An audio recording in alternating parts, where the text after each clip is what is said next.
Good afternoon. You're watching Times TV's Lunchtime Live, and today with me is Fabio Scacciavillani, an economist who is going to educate us a little bit about Oman's economy.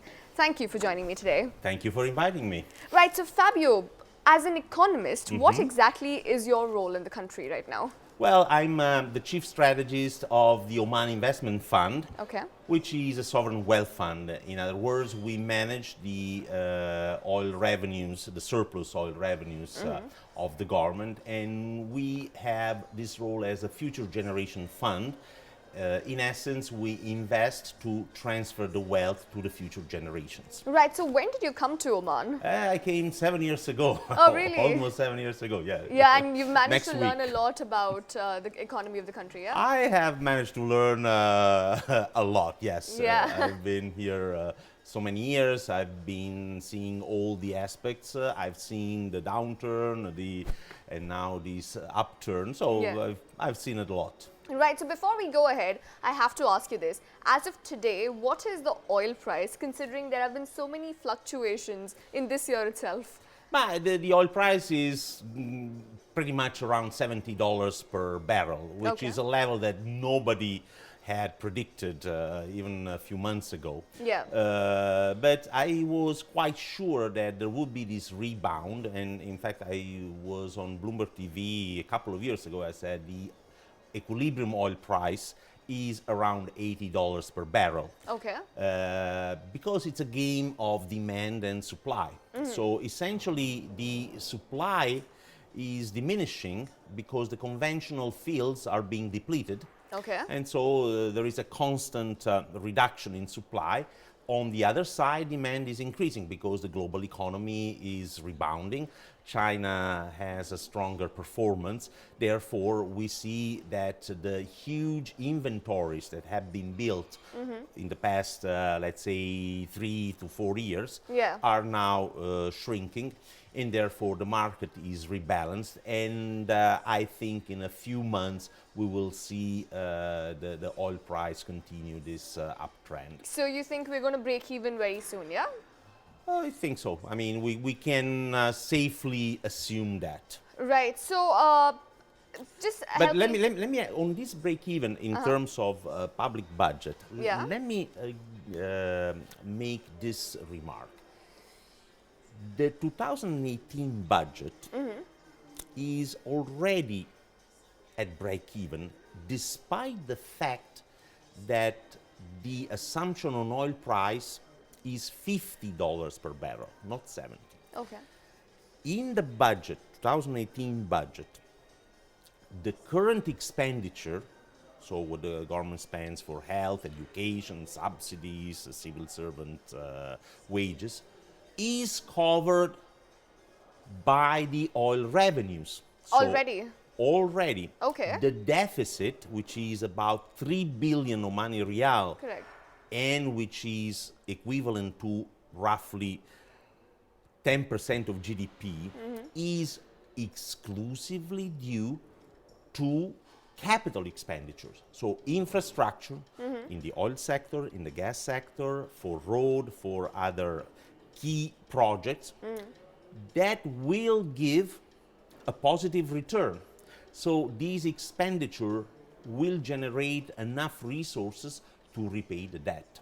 So in that sense, the current expenditures and the current revenue, oil and taxes, are already balanced. So 50 in that sense is already a break-even point. Right, so help me understand this again about the deficit that you mentioned, 3 billion, right?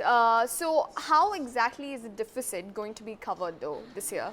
It will be covered by borrowing, mostly. 2.5 billion will be covered by foreign borrowing, in dollar mostly. 500 million will be taken from reserves, which have been accumulated in good times. Right, so obviously all this is positive for us, considering... It's extremely positive. With the oil price at 70, I repeat, the underlying assumption in the budget is that for 2018 the oil price will be $50. Right. Now we are close to 70. Right. Therefore, if this level persists during the year, more or less the deficit will be covered without much. That's need again, to that's borrow. great to hear. Again, For the it's economy, of course. But you see, the government has been wise in its budget because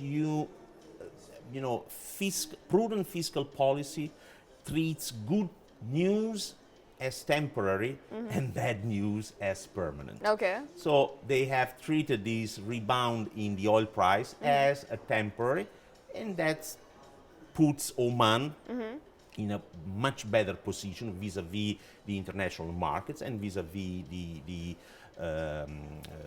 in terms of getting more of this rebound, getting more benefits out of this But do you rebound in think global the economy. rebound in the oil prices, like you mentioned, is probably going to make us more dependent on oil, considering we just started pulling away from it? But you see, here we have a sort of statistical, arithmetical effect. Obviously, when the oil price drops, Yeah. the non-oil part of the the share of the non-oil part of the economy goes up. But that's just an arithmetic effect. When the oil price goes up, therefore, you see in the breakdown of GDP, the oil sector taking a larger share. Yeah. Now, net of these, let's say, oscillations in the relative sides of the oil and non-oil economy, what we need to understand is this. Oman has been engaging in a diversification effort for several years. Right. Diversification doesn't come by pushing a button. Diversification means to create the right business environment for the private sector to flourish, and it has several steps. The first and critical step is to build infrastructure. Yeah. Because an economy where there are not enough roads, not enough communications, not enough broadband for internet, not enough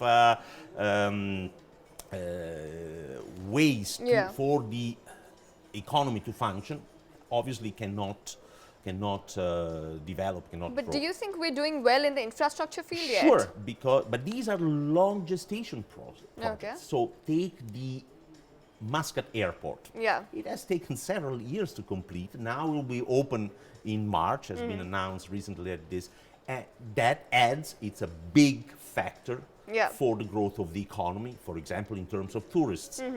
You cannot bring too many tourists if the airport is too small, so you have a bottleneck there. Yeah. You cannot bring a lot of tourists if there are no hotels. Correct. Now there are several projects underway, and they will be completed in over the next 1 or 2 years. Yeah. Others have been already completed. This one where we are has been renovated. So, as you see, in order to diversify the economy, you have to engage in long gestation projects for several years just to create the conditions for the expansion of the non-oil sector. Correct, but that brings me to Tanfeed actually, the economic diversification plan of the country. Absolutely. Which started maybe 2 years back, if I'm not wrong. Absolutely. So do you think that is a good plan and that is a good start towards what you're saying? Yeah, it started in September 2016, September, October was the positive aspect of Tanfeed is that didn't just lay out plans in abstract terms. No, it focused on specific projects with responsibility assigned to different stakeholders, from ministries, professional orders, private sector, banks, and so on and so forth. So we have a roadmap there. This roadmap involves the construction of, for example, the refineries. Again, these are long-term projects. The refinery takes years to be built. The change in regulations, which we have seen already. There's some certain decrease and law to fluidify the functioning of the economy have been already enacted. More are in the pipeline.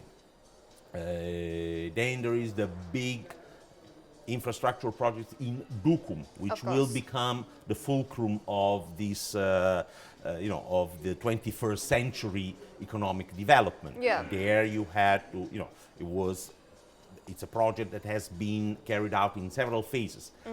First the port, now the port infrastructure, for moving containers and having actually, having the capability of offloading and the ships. Then you have to build hotels, housing, roads. The airport is another, so as you see, there are several building blocks.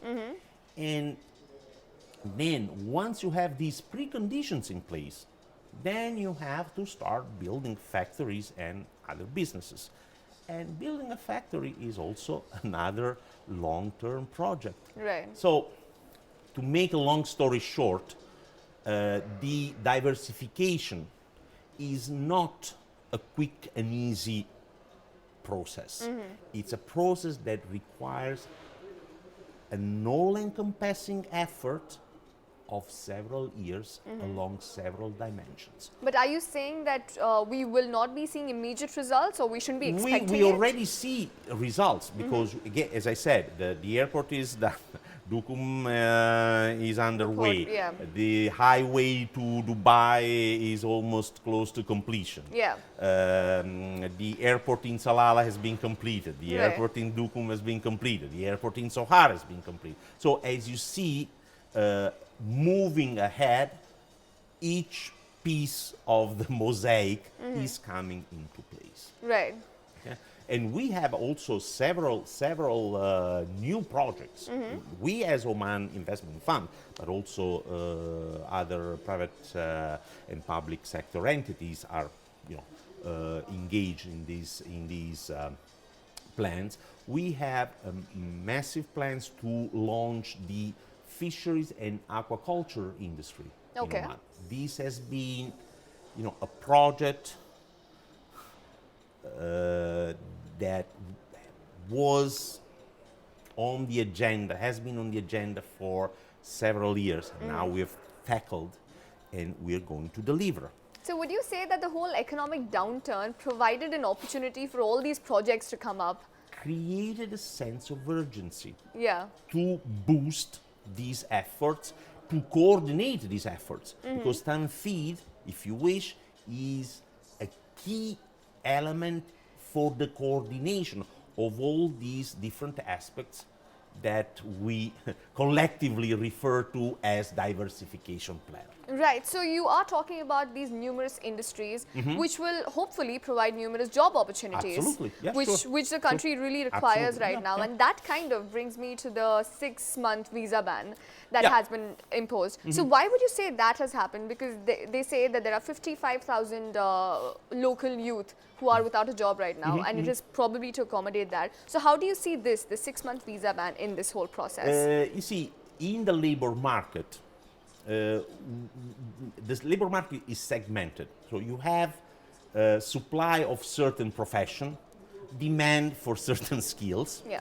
Now, a very well-functioning job market makes sure that demand and supply for different skills are matched. Yeah.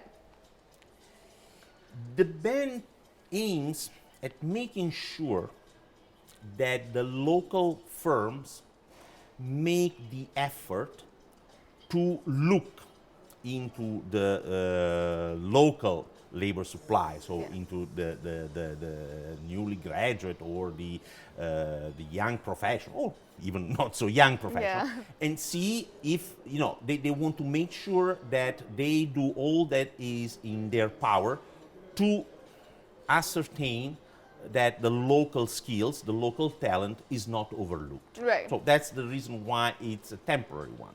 So after this period, probably the results will be assessed. We'll see if there is a lack of certain skills, in which case it's the education system that has to be involved to provide these skills and maybe focus less on skills that are not in demand. Right. So what does this do to private sector or the private sector organizations? Let's say it puts a little bit of a burden on the private sector to look for these skills and talents in the local market among the Omani citizens. And these provisions wants to make sure that companies don't do it the easy way. They just resort to foreign professional because it's easier, because they know, because they have more experience, and so they try to induce the local firms to provide also some training to Omanis out of college, and not to focus only on already experienced foreign professionals. Right, but would you also say that the private sector has a fear when it comes to, because again, the hiring and firing rule, which is very, very strict right now? It is been, this is clearly an issue that has been discussed for a long time here in Oman. It's more an issue of the jurisprudence rather than law, but certainly it's a concern, and not only in Oman, it's a concern all over the GCC. Yeah. And probably the reasonable virtuous circle between the private sector and the government could be to discuss these elements of labor protection versus local recruitment of local professionals. So the two things go hand in hand, and to find a point of equilibrium, I think, would be definitely an aspect that could greatly improve the chance of the Omani economy. Right. So another thing that I would like to ask you is about privatization. Recently, I came across an information that 6 state-owned enterprises are going to be privatized. But so, do you think the government sees this as a solution for the economy? No, it's not a solution. It's not the killer application, as they say in IT. No, it's privatization has several dimensions. You can privatize so that the government has money to spend or to repay the debt. You can privatize because you hope that the private sector can improve the efficiency and the governance of certain companies. You can privatize because you think that certain industries or certain firms are not strategic and therefore are better left to the private sector to manage. Yeah. So, and also there are many ways of privatizing company. You can sell a stake to a private company or a foreign company, or you can do an IPO and therefore list this company on the stock exchange and sell the shares in the market. So it's not absolute privatization. It could be, complete privatization, like selling 100% of the share. It can be partial privatization, selling only, say, 25, 30% of the shares, maybe 40% of the share, in which case the government retains control and the private sector participates in the profits. Right. So under the label privatization, you can have several different operations, financial operations, which are quite different. Right. And whose result might be completely different from one another. This being said, I don't know exactly this. I heard of these 6 companies, but I have no idea which company they might be. What is the time horizon? And I think that if you make me bet, I would think that this is more an issue of improving the efficiency rather than selling the company because there is a desperate need for cash. Right, fair enough. That kind of explains the whole situation properly for me. Another thing is VAT, value-added tax, and now I think everybody in Oman have heaved a sigh of relief that it's being pushed. But do you think VAT would have been a positive push for the economy of the country? No, I think that imposing taxes during a period of downturns, when the cycle is not strong, might not be the right approach. And in this sense, I prefer, I share the view of the government to delay by 1 year. We can also look at the experience of the UAE and Saudi Arabia that They've have adapted already that, yeah. introduced the VAT and learn from their mistakes, or learn how to more smoothly enact this provision. But it will still come next year, yes? I don't No. know. So it might not. I would prefer to see something more similar to a sales tax as in the US, because Yeah. that is simpler to administer for the business and for the tax authority. So the same kind of tax we have already on hotels and Yeah. restaurants here in Oman. Rather than a VAT, because the VAT means that each business has to charge a VAT to its clients and pay VAT on its inputs. So they have to have this double an accounting on both sales and purchases. And It's very technical, yeah. yeah, let's put it this way, for small Yeah. business, for an economy where small businesses predominate, making things more complicated adds to their cost. Right. So the simpler you keep the taxation system, the less cost companies, entrepreneurs will have to face, and therefore, it will minimize the impact on the economy. And you think the sales tax is the lesser complicated one of the two? Yeah, in fact, you see, in the US, they have sales taxes, which are usually imposed by the states, not by the federal government. Right. In the EU, they have the VAT. And there is a debate among economists, Yeah. because the VAT is seen as less distortionary. Okay. The sales tax is seen as simpler. So Okay. you have to, you have this trade-off between simplicity and distortion. And it's an ongoing debate, of course. It's an ongoing debate, and Yeah. it's, you have a lot of conflicting empirical evidence Yeah. in certain countries vis-a-vis other countries. So it's. But in Oman, we just have to wait and watch if that will come or Let's not. see what happens in the UAE. Okay. I would say, let's see what we can learn, and then we can make a more informed decision. Right. And finally, I did hear that you said that the worst for Oman's economy is over as of now. Is that true? Yeah, it is true, because Oman, I mean, I don't think I'm saying something completely new, but Oman is an oil-dependent country. So with the end of this slump in oil price, the worst is over. That doesn't mean that the challenges are over. It means that we're in a better position to plan for the next 10 to 20 years and beyond. So we have less pressure and less risk of facing some really dire straits. And we have enough resources now to look to the future with much more confidence and with the ability of better planning Right. for this for the future generations. But very simply put, for our viewers, there's going to be lesser cost cutting this year?